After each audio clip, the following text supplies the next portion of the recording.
사사기 17장 7절에서 13절 말씀입니다. 성경책을 찾아서 읽으시면 더 좋습니다. 우리 함께 같이 읽겠습니다. 유다 가족에 속한 유다 베들레헴에 한 청년이 있었으니 그는 레위인으로서 거기서 거류하였더라. 그 사람이 거주할 곳을 찾고자 하여 그 성읍 유다 베들레헴을 떠나 가다라 미가가 그에게 묻되 너는 어디로부터 오느냐 하니 그가 이르되 나는 유다 베들레헴의 레위인으로서 거류할 곳을 찾으러 가노라 하는지라. 미가가 그에게 이르되 내가 나와 함께 거주하며 나를 위하여 아버지와 제사장이 되라. 내가 해마다 은 10과 의복 1벌과 먹을 것을 주리라 하므로 그 레위인이 들어갔더라. 그 레위인이 그 사람과 함께 거주하기를 만족하게 생각했으니 이는 그 청년이 미가의 아들 중 하나같이 됨이라. 미가가 그 레위인을 거룩하게 구별하며 그 청년이 미가의 제사장이 되어 그 집에 있었더라. 이에 미가가 이르되 레위인이 내 제사장이 되었으니 이제 여호와께서 내게 복 주실 줄을 아노라 하니라. 아멘. 오늘 7절 본문에 보면 유다 가족에 속한 유다 베들레헴에 한 청년이 있다고 청년이 등장합니다. 그 사람은 레위인이에요. 레위인이 왜 유다 가족과 함께 살고 있습니까?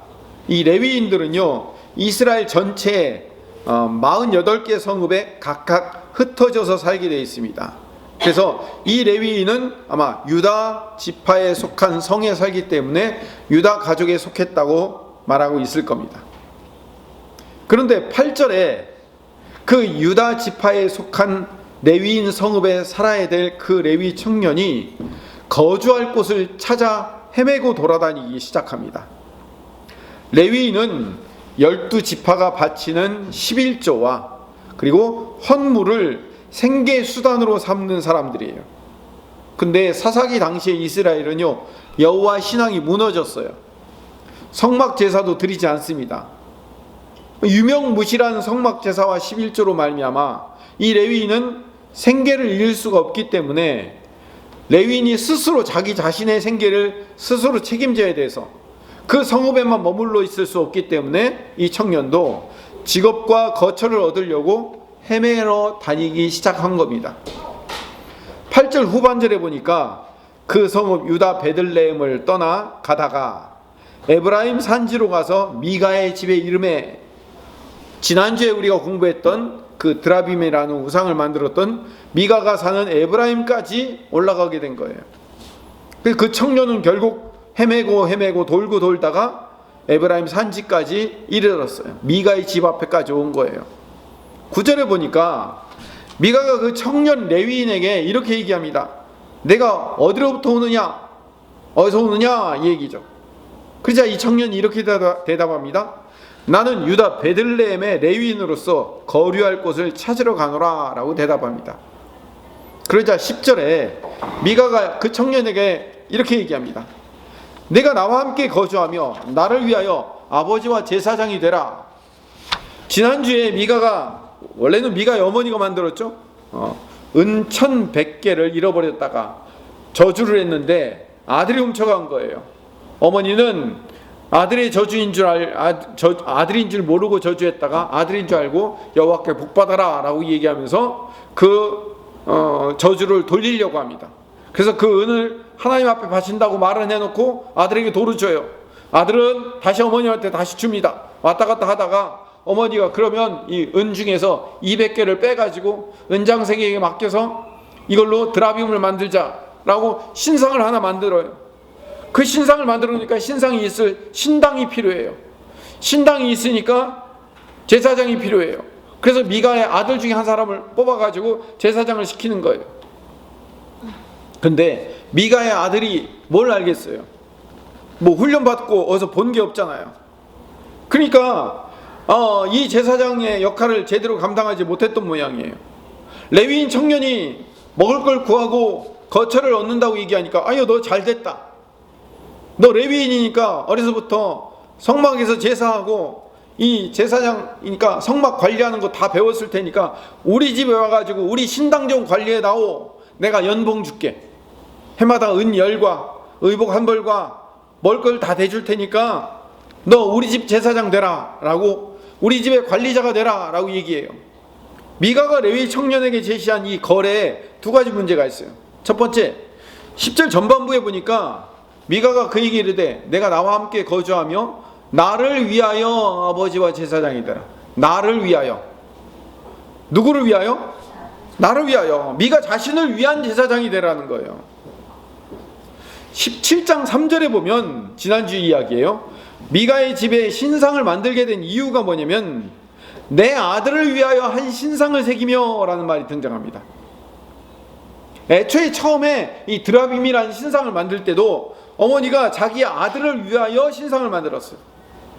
미가도 신상 만들고, 그리고 이 신상에 신당을 만들고 제사장 세우고 하는 이 과정 가운데 레위인을 자기네 집 제사장으로 들이면서 하는 이야기가 나를 위한 제사장이 되라는 거예요. 여호와 신앙은요, 절대적으로 하나님을 위한 종교예요. 다른 세상 다른 종교들은 어떨지 모르지만 우리가 믿는 이 기독교는요, 하나님을 위한 종교예요. 하나님을 위한, 하나님에 의한 하나님의 종교예요. 하나님이 우리 인생의 왕이 되셔야 되는 거예요. 나는 그분의 피조물이며 나는 그분이 주인이시며 그분의 종된 역할을 감당하는 사람이지 나를 위하여 신앙생활하는 게 아니에요. 오해하지 마십시오. 그러니까 지금 이 상태는요, 사사기 말기에 이스라엘의 영적 상태를 보여주고 있는 거예요. 이름은 여호와 하나님을 섬긴다고 말은 하지만 철저하게 자기 자신을 위한 종교로 타락하고 있는 모양새를 그대로 보여주고 있는 거예요. 두 번째는 10절 후반절에 레위 청년에게 은열과 의복 한 벌과 먹을 것을 줄 것이라고 거래를 하는 거예요. 미가가 처음에는 자기 집에 만든 신당에 에봇과 드라빔을 만들고 한 아들을 세워서 그 아들을 제사장 삼았어요. 그런데 아까도 얘기했지만 그 아들이 뭘 알아야 제사장 노릇을 하죠. 마침 떠돌이 청년이, 레위 청년이 나타났으니까 얼마나 좋은 기회예요. 신당을 관리할 일꾼이 필요한 거예요. 그래서 그 일꾼을 연봉 주고 일을 시키는 거예요. 근데 말은 달라요. 말은 뭐라고 얘기하냐면 나를 위하여 아버지와 제사장이 되라 라고 얘기해요.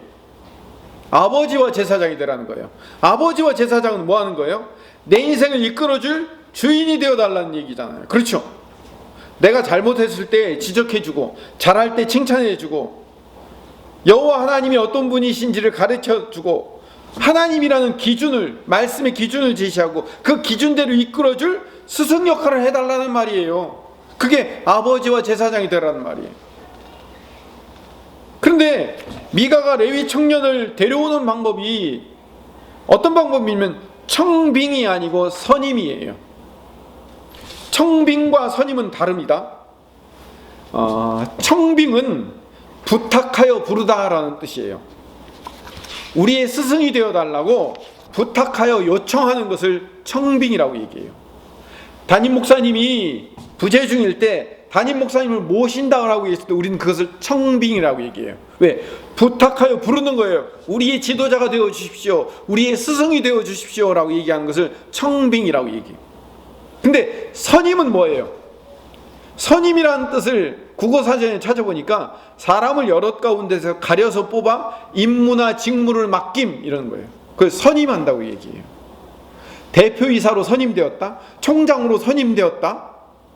굉장히 멋있고 대단해 보이는 말 같죠. 그런데 사실 그 직무나 임무를 완수하지 못하면 언제든지 잘려나갈 수밖에 없는 보직이라는 거예요. 아무리 사무총장이라도, 아무리 대표이사라도 내가 맡은 역할이나 임무나 직무를 온전히 감당하지 못해서 열배가 없으면 그 다음에나 아니면 그 역할을 끝났을 때 어떻게 돼요? 이사회에서 이사장이 자르면 끝인 거예요. 선임은 내 위에 누가 또 있어요. 이사회가 있다니까요. 그래서 나를 임명할 수도 있고 나를 자를 수도 있단 말이에요. 지금 미가는 제사장을 청빙해 온 게 아니에요. 우리의 스승이 말은 아버지와 제사장이 되달라고 하면서 청빙을 해온 거죠. 말은. 그런데 실제는 뭐예요? 실제는 선임한 거예요. 이걸 증명하는 말이 12절에 등장합니다. 미가가 그 레위인을 거룩하게 구별하며, 여러분, 레위인을 거룩하게 구별하는 분은 누구셔요? 하나님이 구별하는 거였죠. 하나님이 레위인을 세워서 거룩하게 구별하는 건데, 지금 주어가 누구예요? 미가가 이 일을 하잖아요. 그리고 11절로 가봅시다. 11절에 가보면, 그 레위인이 그 사람과 함께 거주하기를 만족하게 생각했으니 이는 그 청년이 미가의 아들 중 하나같이 됨이라. 세 번역으로 읽으면 미가의 친아들 가운데 하나처럼 되었다라고 얘기해요. 아까 처음에 미가 어머니가 은장색을 통해서 드라빔을 만들고 에봇을 만들고 제사장을, 한 아들을 세워서 제사장 만들었잖아요. 그렇죠? 자기 아들을 세워서 제사장 만든 거예요. 그러면 아들이 주인이 아니고 누가 주인이에요? 아버지가 주인이잖아요. 아버지가 그 아들을 자기 마음대로 할 수 있는 거예요. 야, 너 제사장으로 세웠는데 왜 똑바로 못해? 이거 맨날 청소 이거 똑바로 안 해? 라고 아버지가 주인이 되는 거잖아요. 지금 이 청년이 미가의 아들 중 하나같이 된다는 얘기는 뭐예요? 아까 처음에 어떻게 얘기했죠? 말로는 청빙이라고 그랬죠. 우리 아버지와 제사장이 되어 주시옵소서라고 말을 해놓고 지금 실제 역할은 뭐예요? 미가의 아들이 된 거잖아요. 말로는 아버지 되어달라고 해놓고 실제로 아버지는 누가 된 거예요? 미가가 아버지가 된 거잖아요. 자기가 자기 마음대로 하겠다는 거예요. 이 안에 숨은 의미를 알아야 돼요. 이 신당의 주인은 미가라고요. 미가의 아버지와 제사장이 된 레위 청년이 주도권을 갖지 못해요. 하나님의 말씀을 증거하고 드러내고 훈육하고 가르칠 것은 가르치고 혼낼 것은 혼내더라도 교육과 주도권의 책임을 갖고 살아야 되는데 제사장이 그런 역할을 못하는 거예요. 내 위에 누가 또 있는데요. 그리고 13절에 미가가 이렇게 말합니다. 레위인이 내 제사장이 되었으니 이제 여호와께서 내게 복 주실 줄을 아노라. 누구 마음대로 복을 받을 수 있어요? 지금 얘기는 미가가 모든 구색을 다 갖췄으니까 여호와 하나님께서 나한테 복 주시겠지라는 말이에요. 여러분, 구색 갖추면 복 받을 수 있는 거예요? 강대상 들여놓고 악기 들여놓고 찬양팀 세우고 간판 걸고 성도들 모아와서 예배 제대로 드리기 시작하고 구색 갖추면 그게 교회예요? 구색을 갖추면 교회냐고요? 아니에요. 우리에게 하나님이 우리의 인생의 주인이 되지 않으면 그는 교회가 될 수 없어요. 구색을 갖췄다고 교회가 아니에요. 구색을 갖췄다고 복을 주실 줄을 아노라? 아니에요. 그게 복 받는 일이 아니라고요. 더 나아가서 여기 아주 엄청난 얘기가 등장하는데 이에 미가가 이르되 레위인이 내 제사장이 되었으니, 자기 개인 비서 둔 거랑 똑같은 거예요. 내 제사장이 되었다고 흡족해 하는 거예요. 제사장을 세워놓고 구색을 다 갖춰놨는데 이 제사장을 마음대로 흔들 수 있는 사람은 누구예요? 미가잖아요. 미가에게 연봉 주는 사람이잖아요. 그리고 사사기 17장은요 여호와께서 복 주실 것을 기대함으로 시작하여 여호와께서 복 주실 것을 기대함으로 끝나는 거예요. 맨 처음에 드라빔을 왜 만들었을까요? 지난주에 읽었던 본문 사사기 17장 2절. 그의 어머니에게 이르되 어머니께서 은 1,100을 잃어버리셨으므로 저주하시고 내 귀에도 말씀하셨더니 보소서 그 은이 내게 있나이다. 내가 그것을 가졌나이다 하니 그의 어머니가 이르되 내 아들이 여호와께 복받기를 원하노라. 결국은 드라빔을 만든 이유가 뭐라고요? 여호와께 복받기 위해서. 오늘 마지막 17장 13절 말씀도 레위인 떠돌이 제사장을 우리 집 개인 제사장으로 세워서 모든 구색을 다 갖춘 이유가 뭐라고요? 레위인이 내 제사장이 되었으니 13절에 이제 여호와께서 내게 복 주실 줄을 아노라. 여호와께 복받기로 시작해서 여호와께 복받기로 끝나는 거예요. 사사기 당시에 이스라엘의 총체적인 타락상을 그대로 보여주는 단면인 거예요. 이름만 여호와 하나님 불렀지, 이름만 하나님 섬긴다고 말을 했지, 사실은 샤머니즘과 기복주의로 가득 찬 나 자신이라는 우상을 섬기기에 바쁜 이스라엘을 그대로 적나라하게 보여주고 있는 거예요. 이게 사사기 시대의 구약 교회예요. 신약교회는 어때요? 지금 우리가 살고 있는 이 현대교회는 어떠냐고요? 내가 복받기 위해서, 나 자신을 위해서 신당과 드라빔과 제사장을 마음대로 만들어내고 있는 현대교회에 나 자신을 발견할 수 있어야 돼요. 연봉과 목사 대접에 팔려온 목회자들이 주인이 된 성도들의 비율을 맞추면서 살아가고 있는지 점검하는 시간이 돼야 돼요. 하나님을 나의 인생의 주인으로 섬기며 그분을 위해서 살아가는 기독교가 아니고, 내가 복받기 위해서 모든 구색 다 갖춰놓고 이렇게 신앙생활 하면 나한테 이제 복 주겠지라고 생각하는 그런 신앙이 아닌지를 점검해야 돼요. 미가가 내가 아닌지를 점검해야 된다니까요. 여러분, 여러분의 신앙이 하나님을 위한 겁니까? 아니면 다 구색 갖춰놓은 교회에서 내가 복 받으려고 신앙생활 하는 겁니까? 미가가 드라빔 만들고 신당 만들고 에봇 만들고 떠돌이 레위인 데리고 와서 제사장 만들고 구색 갖추려고 했던 이유, 하나님께 복 받기 위해서래요. 내게 복 주실 줄을 아노라. 종교의 형식과 외형을 다 갖췄으니까 여호와께 복 받을 거라고 착각하면 안 돼요. 외형과 형식을 갖추면 다 복 주십니까?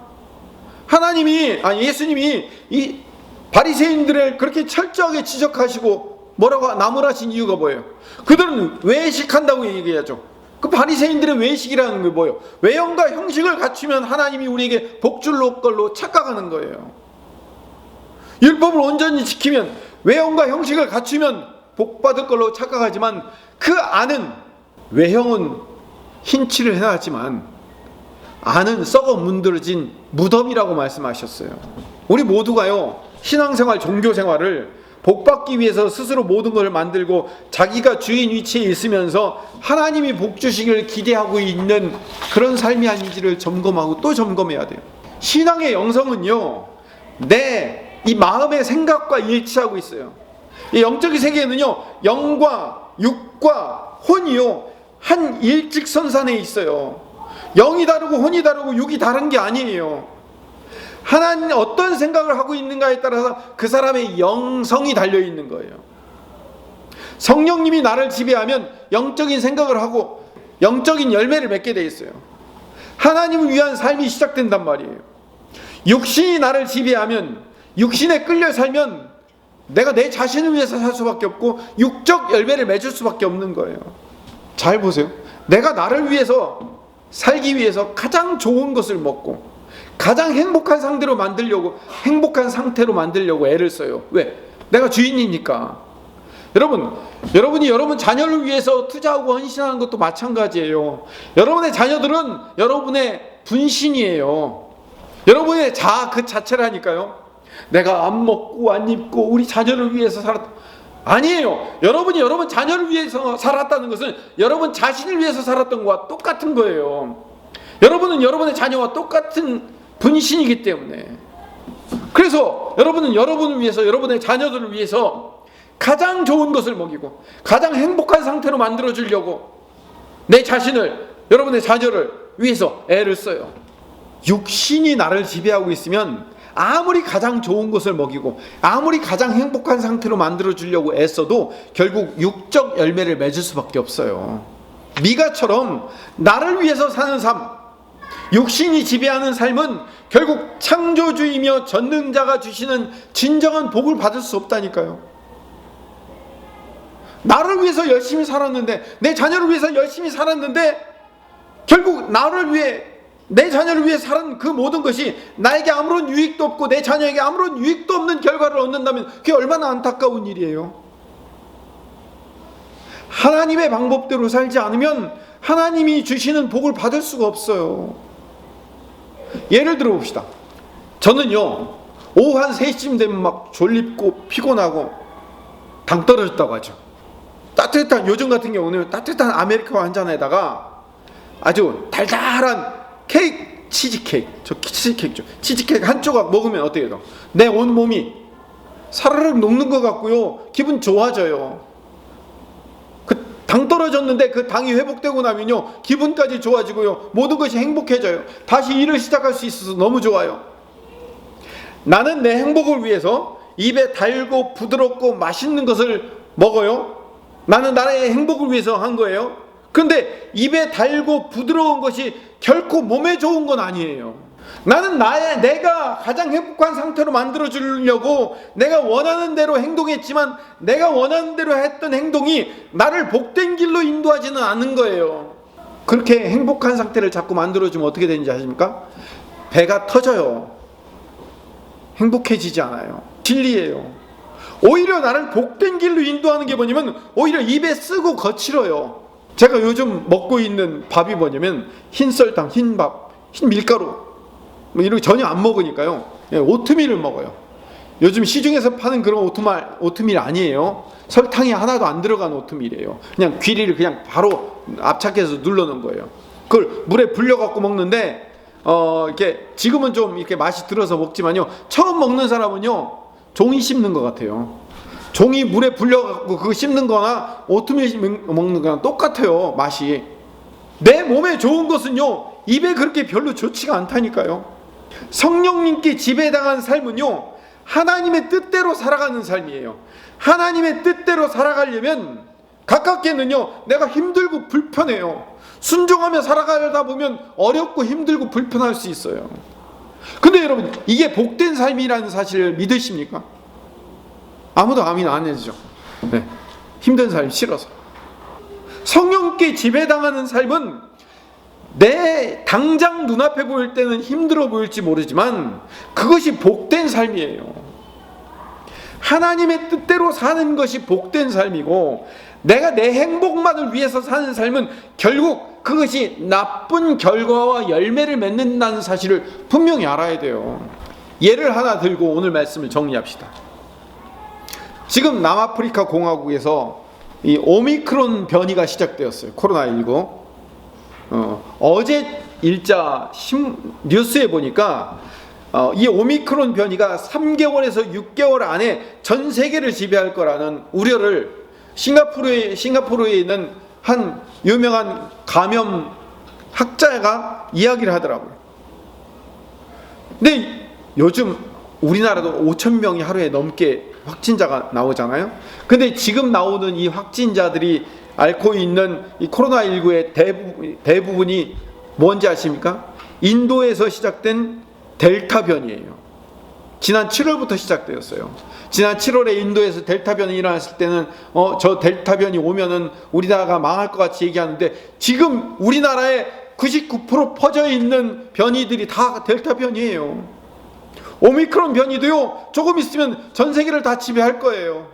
근데 안타까운 것은요 델타 변이가 생긴 인도, 오미크론 변이가 생긴 이 남아프리카 공화국 두 나라가 지난 여름에 세계무역기구 WTO라고 부르죠. 이 WTO에 전 세계적인 집단 면역이 달성될 수 있도록 코로나19가 종식될 때까지 모든 국가, 특별히 선진 국가들이 코로나19 치료제, 백신, 진단키트에 관련된 지식 재산권과 특허를 다 풀어주고 그 기술 방법들을 다 알려주어서 모든 나라가 다 함께 백신을 만들고 치료제를 만들고 진단키트를 만들어서 빨리빨리 진단하고 격리시키고 그리고 검사하고 걸린 사람들은 치료할 수 있도록 만들어 달라라고 WTO에 남아프리카 공화국과 인도 두 나라가 공식적으로 제의를 했어요. 여기에 대해서 미국도 찬성을 했고요. 여러 나라들이 찬성하기 시작을 했어요. 근데 다국적 기업의 로비로 말미암아 유럽과 선진국 몇몇 나라들의 반대로 아직 갈 길이 멀어요. 국경 없는 의사회 NGO 단체들이 줄줄이 지지하면서 풀어달라. 모든 나라가 공히 이 지식들을 쓰자. 그러고 얘기했는데 아직도 쉽지 않아요. 왜냐하면 이 WTO는요 160개국 전원이 찬성해야지 이 법이 통과될 수 있어요. 2015년에 우리가 잘 알려지지 않았지만 엄청난 사건이 하나 일어났어요. 말라리아와 에이즈로 고생하는 환자들에게 아주 날벼락 같은 일이 일어났어요. 말라리아와 에이즈 치료제가 똑같은 약이에요. 다라프림이라는 항생제가 있는데 이 항생제를 에이즈 환자들은 매일 복용을 해야 돼요. 그리고 그리고 말라리아 걸린 사람도 이 다라프림을 먹어야지 쉽게 완치될 수 있어요. 근데 이 알약이 한 알에 15,000원이에요. 굉장히 비싸죠. 근데 그나마 한 알에 15,000원이던 이 알약 값이 하루아침에 한 통도 아니고 한 알에 90만 원으로 55배가 뛰었어요. 말라리아나 에이즈 걸린 사람들이 대개 어디에 있을까요? 아프리카나 동남아시아 같은 후진국에 많이 발생을 했어요. 하루에 700원이 없어서 굶어 죽는 사람들한테 이 다라프림 약값이 15,000원도 지금 힘든 판국인데 한 알에 90만 원이 됐으니까 이건 뭐 에이즈 환자들이나 말라리아 환자한테는 사형 선고나 다름없는 거예요. 그러니까 가격을 한 알에 90만 원 해도 사가는 거예요. 한 사람이, 한 회사가 돈을 벌기 위해서 시작한 일 때문에 에이즈가 전 세계에 기하급수적으로 늘어났어요. 여러분, 우리가 지금 코로나19 때문에 너무 이게 전 세계를 지배하고 있기 때문에 에이즈가 확산되는 것은 이거는 문제도 아닌 것처럼 지금 보여요. 이 뉴스에 나오지도 않아요. 근데 여러분, 90만 원짜리 약을 먹어야 되는데 누가 한 알에 90만 원짜리 약을 먹고 에이즈를 치료하냐고요. 여러분 보세요. 에이즈가 치료가 안 되니까 어떻게 돼요? 그 가족과 이웃들이 점점 확산되죠. 그러면 그 확산되는 사람들도 치료를 해야 되는데 한 알에 90만 원짜리 약을 먹고 치료할 수 있는 사람이 전 세계에 몇 명 있어요. 그러니까 점점 더 확산되는 거예요. 어떤 학자들은 코로나가 아니라 에이즈로 온 세계가 멸망당할 수 있다고 경고까지 했어요. 이 약값을 내리려는 노력이 아무도 하지 않아요. 백신을 공들여서 만드는데 천문학적인 돈이 투여되는 건 맞아요. 선진국에서 코로나19 이 화이자 백신, 아스트라제네카 백신 이런 백신 하나 만들기 위해서 수조 원이 투자된대요. 맞긴 맞아요. 많은 돈 투자한 거 맞죠. 근데 지적재산권을 보호하는 이유 때문에 백신 기술, 치료제 기술을 선진국들만 나눠 가지고 있고 그걸 나누지 않으면 어떻게 되는지 아십니까? 우리만 써야지 하고 그걸 나누지 않고 갖고 있으면 후진국에서 변이가 생기는 거예요. 변이는 선진국에서 나오지 않아요.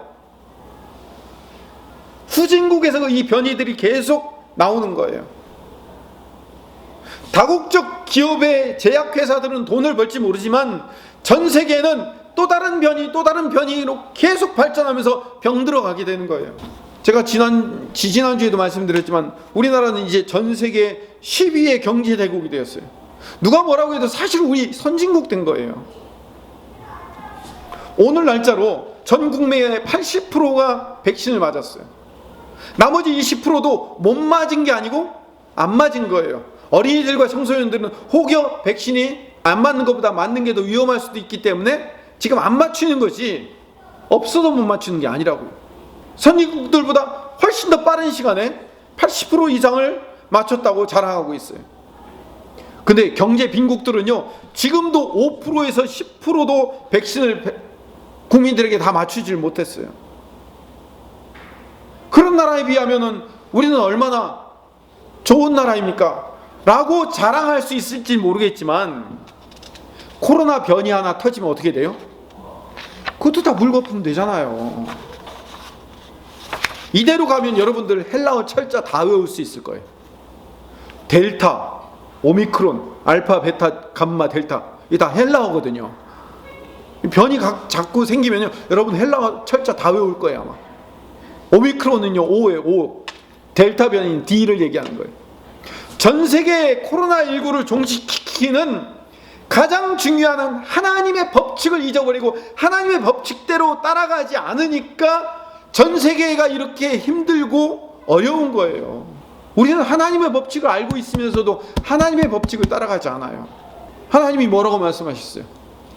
이 모든 613개의 율법을 하나로 모으면 뭐라고 얘기했어요? 하나님 사랑과 이웃사랑이라고 얘기했잖아요. 그러면서 내 이웃을 내 몸처럼 사랑하라고 강력하게 요구하셨잖아요. 이걸 예수님 뭐라고 말씀하셨어요? 새 계명이라고까지 말씀하셨죠. 여러분 이웃을 사랑하면 코로나19가 멈춰집니다. 이웃을 사랑하면 해결되기 시작합니다. 내 목숨이 소중하면 내 건강을 지키려면 다른 사람을 먼저 돌봐야 돼요. 이게 영적 원리이고 이게 영적 세계의 원리예요. 하나님의 법칙대로 따라가면 살 수 있는데 우리는 하나님의 법칙을 무시하는 거예요. 요즘 아이들 시대 말대로 개무시하니까 전 세계가 이렇게 힘들고 계속 힘들고 또 힘들게 되는 거예요. 영적 세계의 원리는 하나님의 뜻대로 하나님의 말씀대로 살아가는 거예요. 그게 우리의 말과 삶을 통해 증명되고 실천되어야 돼요. 선진국들이 자국 제약회사에 들어갔던 그 연구 개발비 국가적으로 지원해주고 보조해주고 그 특허와 기술을 전 세계에 나누어야 돼요. 스스로 백신이나 치료제를 개발 보급할 수 없는 나라는 선진국들이 지금 남아도는 백신과 치료제를 무상으로 지원해줘야 돼요. 그게 선진국을 지킬 수 있는 유일한 방법이라고요. 아까 얘기했잖아요. 변이는 어디서 생긴다고요? 80% 90% 백신 맞은 나라에서 변이가 생기는 게 아니에요. 5% 10%밖에 못 맞은 그런 나라들에서 자꾸 계속 코로나가 확대되니까 거기서 변이가 생기는 거예요. 이게 전 세계를 지킬 수 있는 유일한 방법이에요. 우리가 공황을 막고 해외여행자 잠복 기간을 고려해서 7일씩 14일씩 격리시키고 출국을 강화한다고 변이가 안 들어오는 게 아니에요. 지금은요, 항만 막고 항공 막는다고 해서 안 들어오는 게 아니에요. 전 세계가 하나의 네트워크예요. 결국은 어떤 방법으로든 들어오게 돼 있어요. 우리 모두가 자멸의 길을 가게 되는 거예요. 선진국만 백신 맞은 우리 국가, 우리는 다 80% 맞았으니까 여러분 보세요. 우리 교회만 해도 백신 안 맞은 사람 없잖아. 다 맞았잖아요. 우리만 괜찮으면 돼. 여러분, 우리만 괜찮으면 된다고 생각하는 그 생각 때문에 뭐예요? 전 세계가 이렇게 마스크 쓰고 시름시름 알아야 되는 거예요. 작년과 올해와 작년 2년 동안 한국 교회에 10,000교회가 줄었대요. 10,000교회가 없어진 거예요.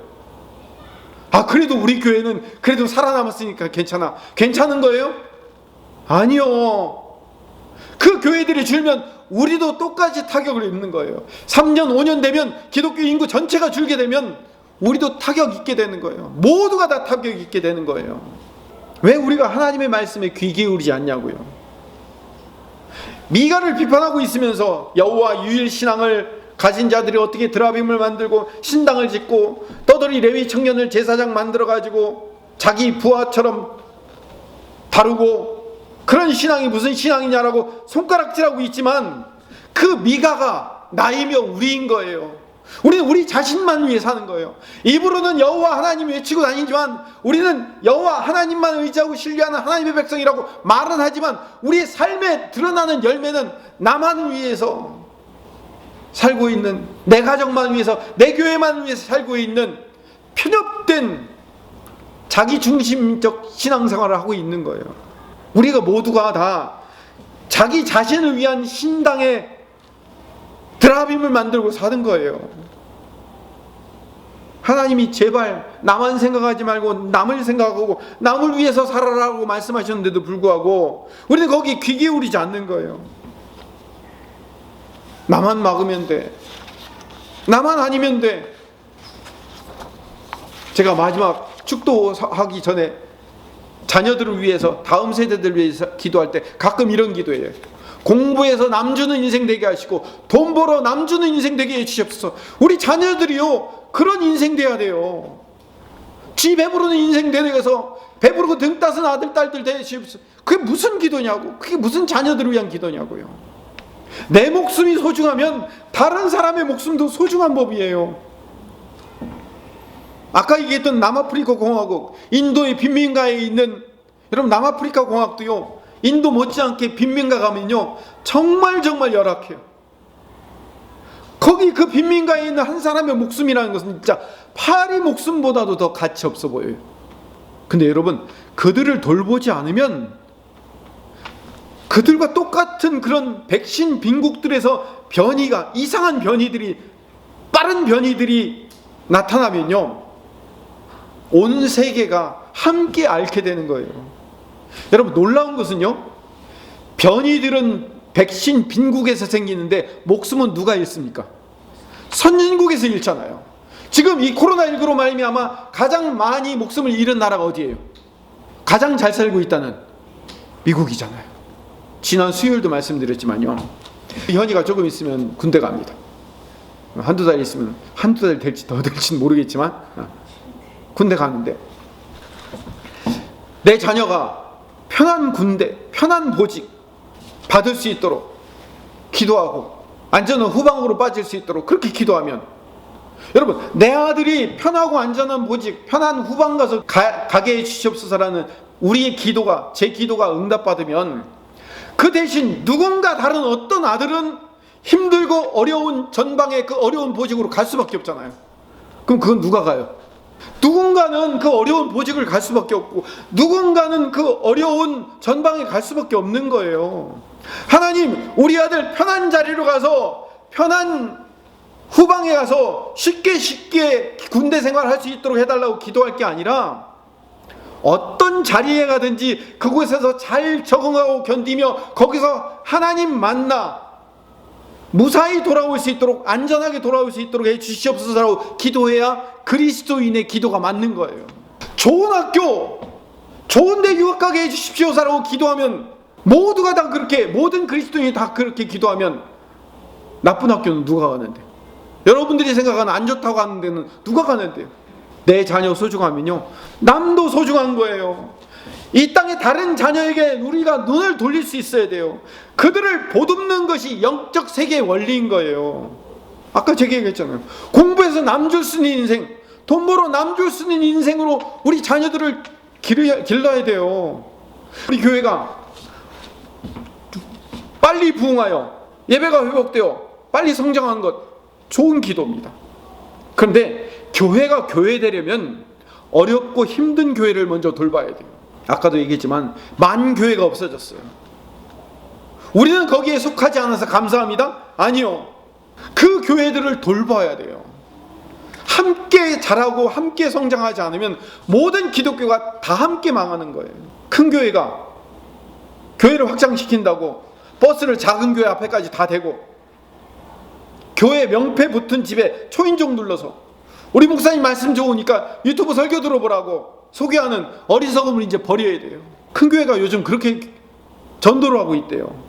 온 세상에 버려진 영혼이 얼마나 많습니까? 예수님의 이름을 들어보지도 못한 수많은 사람이 얼마나 많습니까? 거기 가서 전도를 해야 되는데도 불구하고 교회 잘 다니고 있는 명패 붙은 집에 초인종 눌러서 우리 목사님 말씀 좋으니까 들어보세요. 이게 무슨, 이따오가 무슨 전도입니까? 나에게서 눈을 돌려서 다른 사람을 볼 수 있을 때 우리의 영적 세계에 눈을 뜨는 사람이에요. 영적 세계에 눈을 뜬 사람은 나에게 집중된 관심이 다른 이웃 세계로 옮겨갈 수 있는 사람이에요. 그래서 오늘 제목을 더하기 신앙이라고 붙였어요. 지난주에는 빼기 신앙이었지만 뭘 더할 겁니까? 우리의 눈에서 나 자신만 바라보는 이 신앙에서 다른 이를 바라볼 수 있는 우리의 눈을 더하여 주시옵소서. 이게 영적 세계의 원리인 거예요. 다른 나라를 바라보지 않고 경제 빈국들을 돌보지 않으면 이 코로나 멈추지 않습니다. 우리만 하고 있으면, 하나님의 원리를 벗어나면 멈추지 않습니다. 하나님의 원리로 돌아가야 돼요. 미가처럼 나 자신을 위해서 신앙생활에서 복받기를 기대하는, 내게 복 주실 줄을 아노라, 구색 다 갖춰놓으면, 내가 하고 싶은 내 것 다 만들어 놓으면 복 주실 것을 기대하는 것은 가짜입니다. 내가 살아야 내가 삽니다. 이웃이 살아야 내가 살 수 있습니다. 하나님께서 주신 원리대로 살아야 복을 받는 겁니다. 여러분이 복의 통로가 되시기를 간절히 소망합니다. 여러분 보고 복 받으라고 얘기한 복의 통로가 돼야 돼요. 통로는 뭐 하는 거죠? 수원지이신 하나님으로 받은 복을 내 이웃에게 전달해 주는 사람이에요. 전달해 줘야 콩고물도 얻어먹는 거예요. 나 혼자 먹으려고 수도꼭지 딱 닫고 있으면은 녹물만 먹어요. 여러분과 여러분의 자녀들이 그 복의 통로, 마음껏 나눠주고 베풀고 이웃을 사랑하며 그 이웃들에게 전달할 수 있는 그 복의 통로들 되시기를 간절히 소망합니다.